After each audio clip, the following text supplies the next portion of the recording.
give you a quick introduction to AutoSchedule. It's just an overview of how the app works. We're not going to go into any of the particular schedule types, of which there are a few. So I'm just going to show you the bits which are, I guess, common between all the different schedule types. And I'll tell you what, we'll just start off just by having a look at the home screen here. Not much here.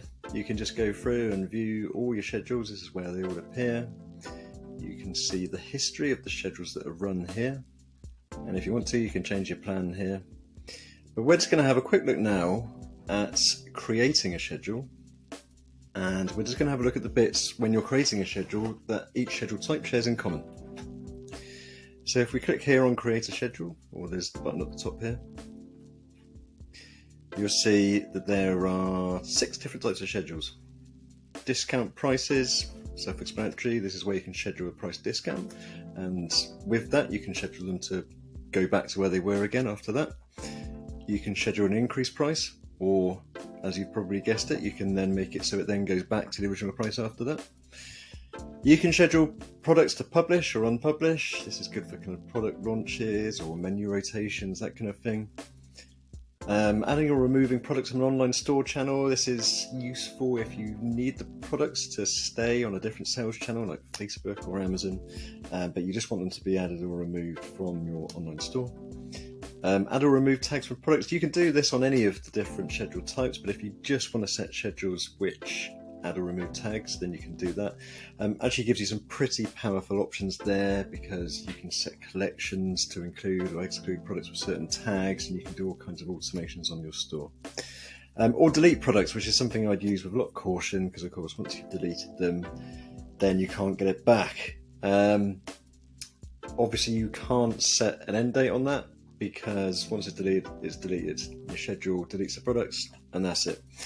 What we'll do now is we'll just have a look at the discount price schedule, and we're not going to have a look at the discount price parts, but we're just going to have a look at the bits which all the different schedule types share in common. So of course here, nice and easy, you can just set up your schedule name. So we'll just give it a name of our first schedule.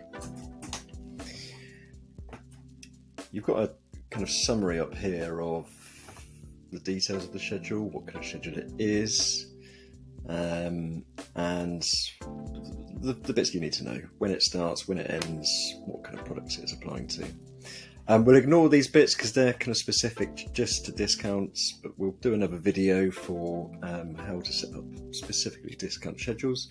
But on all the different schedule types, of course, you can select your products. You've got 4 different options here. You can either select the products individually. So we'll go in here, we'll select that one, we'll select that one, why not?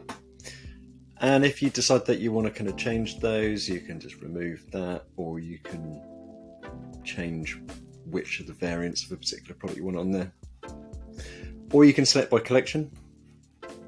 Select any of your collections here.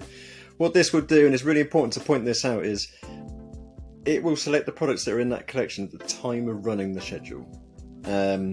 So if you set this schedule to be in, say, 2 hours time, and within that 2 hours you add a bunch more products to a collection, then this schedule will apply to those products.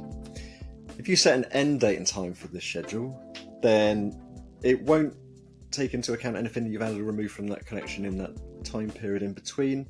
It will just re-affect those products that you set at the start. So say for example we've just got 4 products in there, we set a start date, we set an end date, it will apply the discount to those products at the start, and even if we add or remove products during that schedule, when we get to the end date, it will only reverse the prices of those products we set at the start.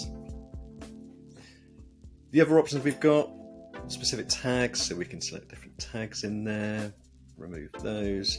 So those are products that have those tags, and again works the same as collections. When the schedule runs, it will look for the products that have those tags at that time. And exactly the same with vendors, so we can select products of certain vendors and it will select those. So for the active dates, you've got a couple of options there. You can either start immediately, so as soon as we save it, it will fire it off. or we can set a date in the future. If you just want to use auto schedule just to kind of bulk update product right now, you don't actually want to set a schedule, this is probably a good option to have, because as soon as we've saved this, it will just go and apply it. So say you just want to set a bunch of products to be 20% off right now, you can just leave that there, do all your settings, press save, off it will go, it will do that straight away.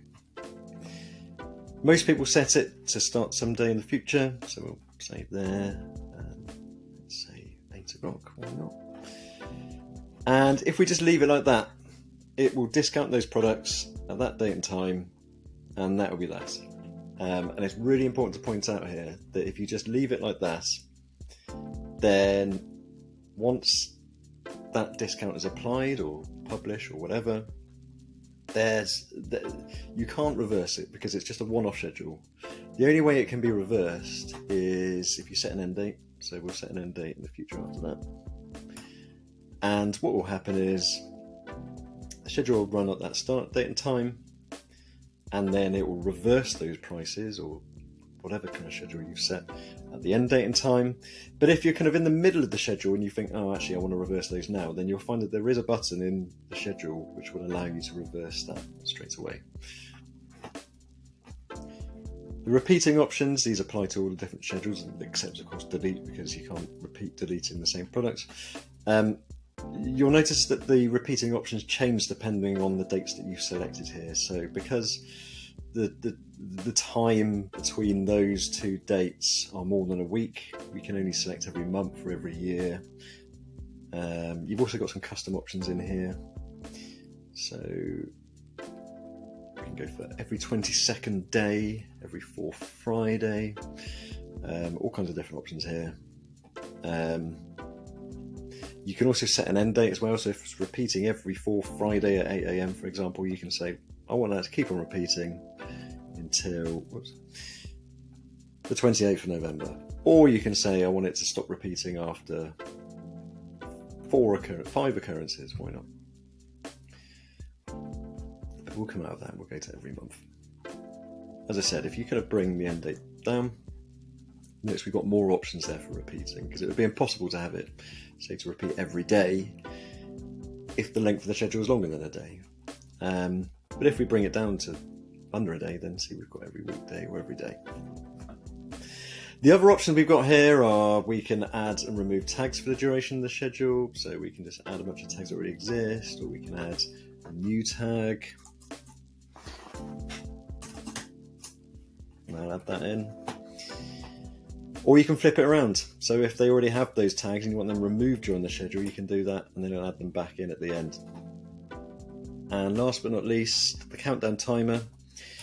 So we've got the option to add a countdown timer onto the product page, which will apply to all the products that were affected by this schedule. If you tick that, it will make sure that happens. But the thing you do need to make sure, and there'll be another video about this, is you need to make sure that you open the theme editor and make sure you've added the countdown timer to the product page and you've customized it how you need it. And that's it.